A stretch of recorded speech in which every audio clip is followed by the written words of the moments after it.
Good morning students. आज हम करते हैं मनुष्य में श्वसन। पहले इस डायग्राम को देखो। जैसे हम एक बार डायग्राम से बता देती हूँ ताकि आसानी रहे। सबसे पहले जो मनुष्य में श्वसन होता है, जैसे अपने वायुमंडल के अंदर वायु होती है, उसके अंदर ऑक्सीजन भी प्रेजेंट होती है। तो हम इस वायु को नाक के द्वारा अंदर ले जाते हैं। कैसे? अपने नाक के अंदर ले जाते हैं। अब नाक में क्या होते हैं? छोटे छोटे बाल होते हैं। वो क्या करते हैं? हमें धूल के कणों से इनसे बचा के रखते हैं, मीन्स एक फिल्टर का काम करते हैं।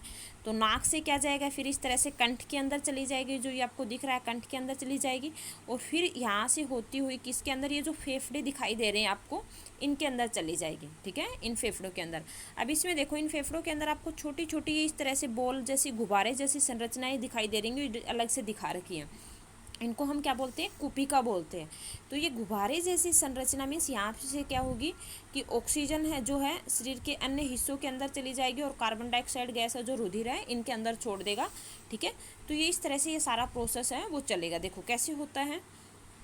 नासिका, सबसे पहले नासिका आप सभी को पता है, वायु नाक के अंदर से शरीर के अंदर जाएगी। ठीक है, नाक के अंदर छोटे छोटे बाल होते हैं जो शरीर को अंदर ले जाने वाली वायु को धूल अशुद्धियाँ रहित करते हैं। मीन्स जो इनके अंदर, क्योंकि वायु के अंदर धूल भी होती है, अशुद्धियाँ होती हैं, उनसे उनको फिल्टर करने का काम करते हैं। यहाँ वायु से कंठ द्वारा फुसफुस में प्रभावित होती है। फुसफुस का मतलब फेफड़ों के अंदर चली जाती है। ठीक है, फेफड़े जो होते हैं, फुसफुस के अंदर का मार्ग छोटी छोटी नलिकाओं में विभाजित हो जाता है। जैसे आपने देखा था ना, छोटी छोटी इस तरह से शाखाएं से निकल जाते हैं, नलिकाओं में विभाजित होता है, जो कुपिका में पहुंच जाते हैं। कुपिका आपने देखी होगी, गुब्बारे जैसी जो संरचना जो अलग से दिखा रखी थी वो हो गई।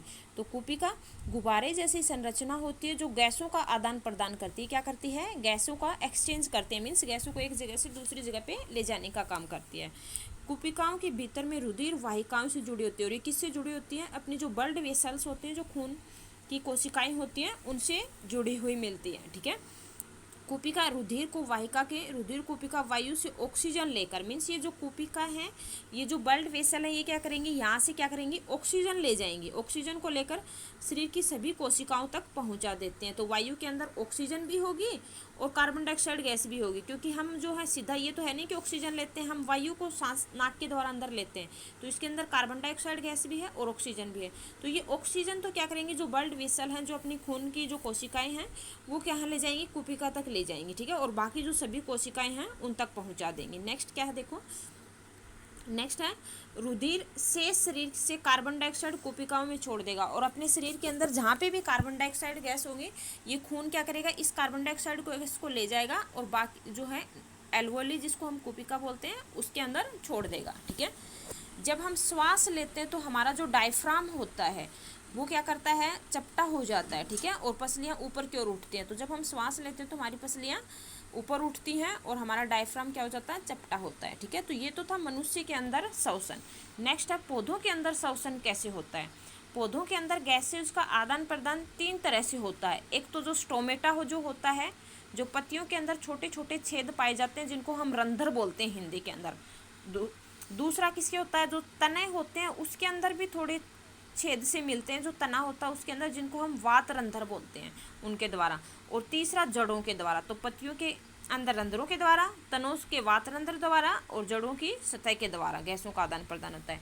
जब पौधे भी श्वसन करते हैं ना, तो उस टाइम ऑक्सीजन लेते हैं। आपने देखा होगा कि फोटोसिंथेसिस के दौरान तो कार्बन डाइऑक्साइड गैस लेते हैं। फोटोसिंथेसिस के दौरान क्या लेते हैं? कार्बन डाइऑक्साइड गैस लेते हैं। लेकिन जब श्वसन करते हैं ना, जब पौधे सांस लेते हैं, तब कौन सी गैस लेते हैं? ऑक्सीजन लेते हैं। और ये ऑक्सीजन ग्लूकोज के साथ मिलकर क्या बना लेती है? कार्बन डाइऑक्साइड प्लस पानी और प्लस ऊर्जा। तो पौधे श्वसन के दौरान ऑक्सीजन लेते हैं, ध्यान रखना है। फोटोसिंथेसिस के दौरान कार्बन डाइऑक्साइड गैस लेते हैं और श्वसन के दौरान ऑक्सीजन लेते हैं, और ग्लूकोज के साथ मिलकर कार्बन डाइऑक्साइड गैस, पानी और ऊर्जा का निर्माण करते हैं। जैसे ग्लूकोज हो गया, ग्लूकोज का फॉर्मूला आप सभी को पता होगा, C6H12O6, C6H12O6, ये H है। प्लस ऑक्सीजन के साथ मिलकर क्या बना लेते हैं? Carbon dioxide gas plus H2O और प्लस ऊर्जा का निर्माण करते हैं। ठीक है।